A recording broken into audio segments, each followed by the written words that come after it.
punya nama gelar. Ayahku wafat lebih awal, jadi belum sempat kasih gelar. Aku lancang, memohon Tuan kasih gelar. Kalau begitu, aku akan coba.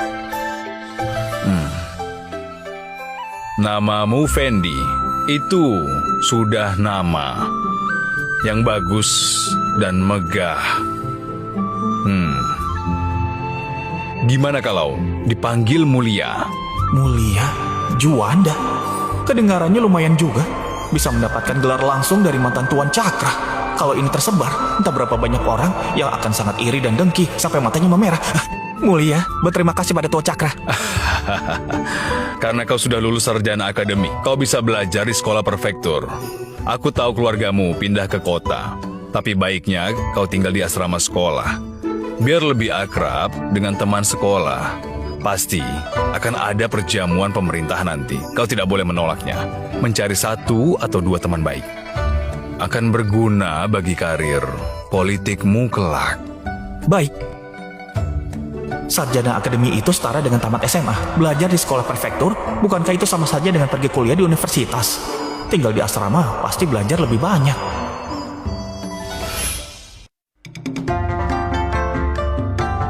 Kak Fendi datang juga. Bagus sekali. Hari ini kita bersaudara. Harus minum sepuasnya. Duduklah. Kok ingat minum terus? Bukankah kita kesini untuk buat puisi? Cuma kau yang sok serius. Aku kesini memang untuk minum, tidak sedang ujian. Buat apa puisi? Lagian, puisi tentang teratai gimana pun dibuatnya, mana mungkin bisa mengalahkan daun teratai hijau membentang ke langit, bunga teratai merah cerah di terpa surya. Benaran semua sudah kau borong. Aku beneran ada urusan.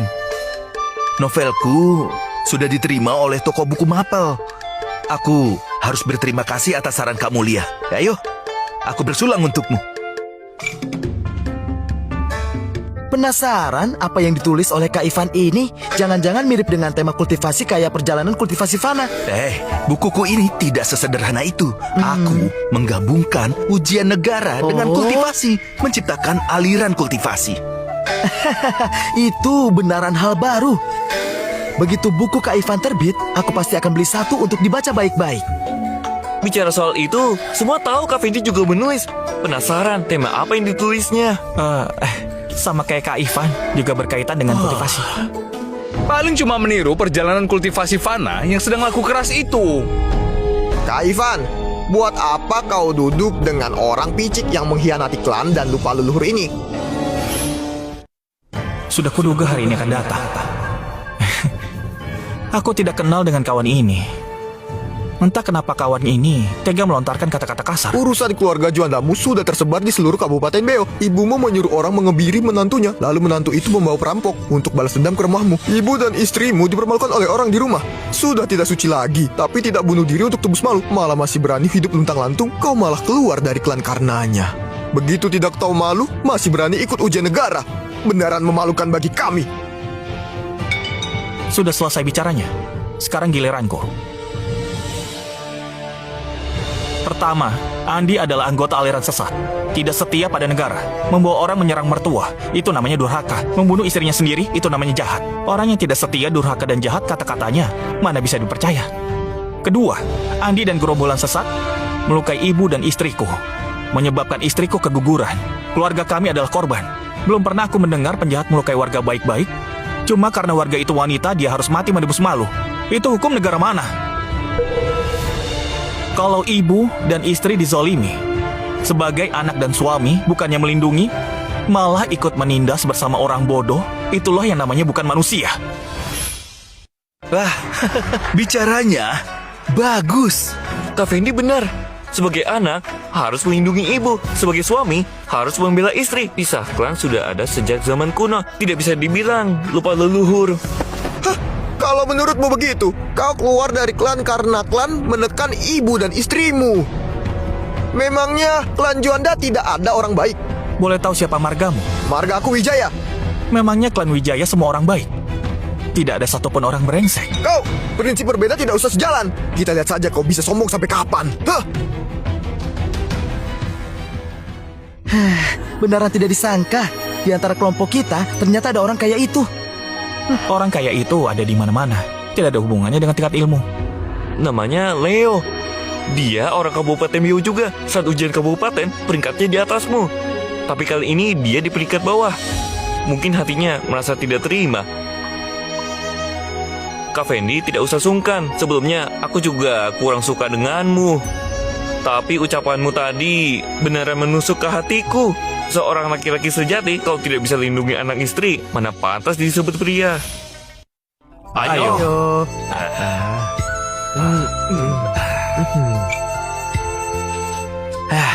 Kak Mulia kita ini memang tidak mahir buat puisi. Tapi setiap orang punya kelebihan. Novelnya pasti ditulis dengan sangat baik. Meski aku tidak tahu apa yang dia tulis. Lalu apa kelebihan Kak Fendi? Kalau dipaksa bicara, mungkin matematika. Ilmu hitung, ramalan nasib. Jangan-jangan kau bisa beramal. Angka maksudku matematika, kayak 9 bab seni matematika itu. Beneran besar kepala. Jangan-jangan di rumahmu buku 9 bab itu pun tidak ada. Tapi berani bilang ahli matematika. Gimana kalau aku kasih soal? Boleh, kasih saja. Mari kita pecahkan bersama. Jangan sampai soal yang kau buat, kau sendiri tidak bisa jawab. Penjualan sebuah resto bulan September adalah 200.000 tahil.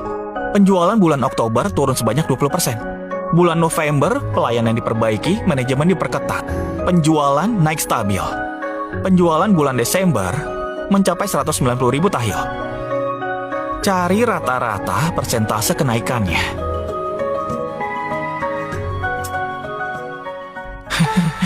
Saat ujian akademi, soal proyek bangunan yang kurang itu cuma persamaan linear satu variabel dan sudah membuat banyak orang pusing. Maka soal kuadrat satu variabel ini akan jadi pembuka untuk kalian.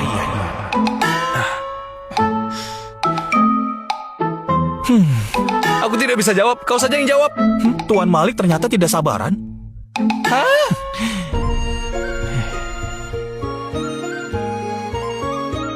Sembilan? Kalau kau tidak percaya, masukkan saja hasilnya ke soal tadi. Lalu lihat apa benar atau tidak.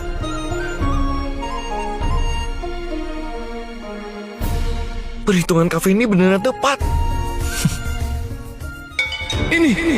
Ini sama sekali bukan Fendi yang selama ini aku kenal. 3, 4, 5. Loh, kok bisa mabuk begini? Anakku sayang, besok-besok kurangilah minumnya. Terakhir kali kau mabuk jatuh ke air, apa kau lupa? Aku tidak mabuk berat. Cuma muka agak merah. Sebenarnya tidak apa-apa. Orang mabuk mana ada yang mengaku mabuk. Citra, siapkan tempat tidurnya, biar dia cepat istirahat. Baik. Ayah, ini angka berapa? Menurutmu ini berapa? 5. Beneran angka 5. Ayah bau. Ayah bau sekali.